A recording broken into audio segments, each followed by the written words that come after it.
108 कुंडी का यज्ञ हो रहा था। इसमें शामिल होने और संत गुरु और जो आयोजक हैं उनसे मिलने में आया था।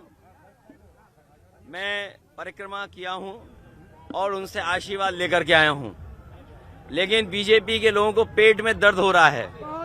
भारतीय जनता पार्टी और मैंने आरएसएस के खिलाफ जो कुछ कहा होगा, आरएसएस नहीं कहा होगा कभी, क्योंकि बीजेपी के बिना आरएसएस नहीं और आरएसएस के बिना बीजेपी नहीं। लेकिन यहाँ पर जिन लोगों ने मुझे कार्यक्रम में बुलाया, उन लोगों को आरएसएस और बीजेपी की तरफ से धमकी मिल रही है, धमकी लगातार दे रहे हैं। मैं समझता हूँ धर्म का ठेकेदार कोई नहीं हो सकता, बीजेपी धर्म के ठेकेदार नहीं हो सकती। बीजेपी ने यहाँ गुंडे भेजे थे और गुंडे ये भेजे थे जिससे मैं कार्यक्रम में ना जा पाऊं, और अभी भी गुंडे पीछे घूम रहे हैं। लेकिन हम समाजवादी लोग हैं, घबराने वाले नहीं है गुंडों से। अभी भी घूम रहे हैं गुंडे, कहीं न कहीं होंगे वो जो काला झंडा लेकर के विरोध कर रहे थे। अरे भाई, धर्म के कार्यक्रम में मैं आ रहा हूं, और धर्म के कार्यक्रम में मैं अगर आ रहा हूं तो बीजेपी के लोग क्या गुंडई करेंगे? बीजेपी के लोग पिछड़ों को शूद्र, दलित को शूद्र मानते हैं। बीजेपी के लोग हम सबको शूद्र मानते हैं। उनको ये तकलीफ है कि हम उनके धार्मिक स्थान पे क्यों जा रहे हैं गुरु संत लोगों से आशीर्वाद लेने के लिए। भाजपा आई, इन्होंने भेजा, और कोई प्रशासन का पुलिस का अधिकारी नहीं था, रात में हटा दीजिएगा। और जितनी पुलिस प्रशासन थी सब रात में हटा दी। याद रखे बीजेपी के लोग, समय बदलता है, समय बदलेगा तो उन्हें भी पता लग जाएगा कि इसी तरह की व्यवस्था उनके लिए होती है।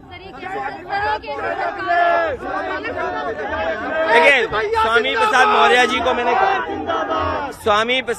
को मैंने कहा है कि जाति जनगणना के आंदोलन में आगे बढ़ें। सरकार है जो पूर्व मंत्री के साथ ऐसा व्यवहार हो रहा है। देखिए, ये व्यवहार किसी के साथ कुछ भी कर सकते हैं। अभी आप खड़े हो, कुछ भी हो सकता है व्यवहार, किसी के साथ भी कोई व्यवहार हो सकता है। याद रखिए, ये बीजेपी के लोग हैं, क्योंकि देखिए बीजेपी बेरोजगारी, महंगाई का मुकाबला नहीं कर पा रही है, इसलिए इस तरह के काम कर रही है। अखिलेश जी, क्या लगता है आपको, क्या बीजेपी से क्या लेना पड़ेगा? क्या चीज? देखिए, ये बीजेपी में कोई किसी के साथ भी कुछ भी हो सकता है। बीजेपी की सरकार ने जानबूझ करके एनएसजी हटाई मेरी। मैं आज समझ सकता हूँ कि एनएसजी क्यों हटाई, सिक्योरिटी क्यों कम की, घर क्यों छीना। आज मैं समझ सकता हूँ, और आज मैं इसलिए भी समझ सकता हूँ कि जिस घर में मैं रहने गया था उसे गंगा जल से धोया था।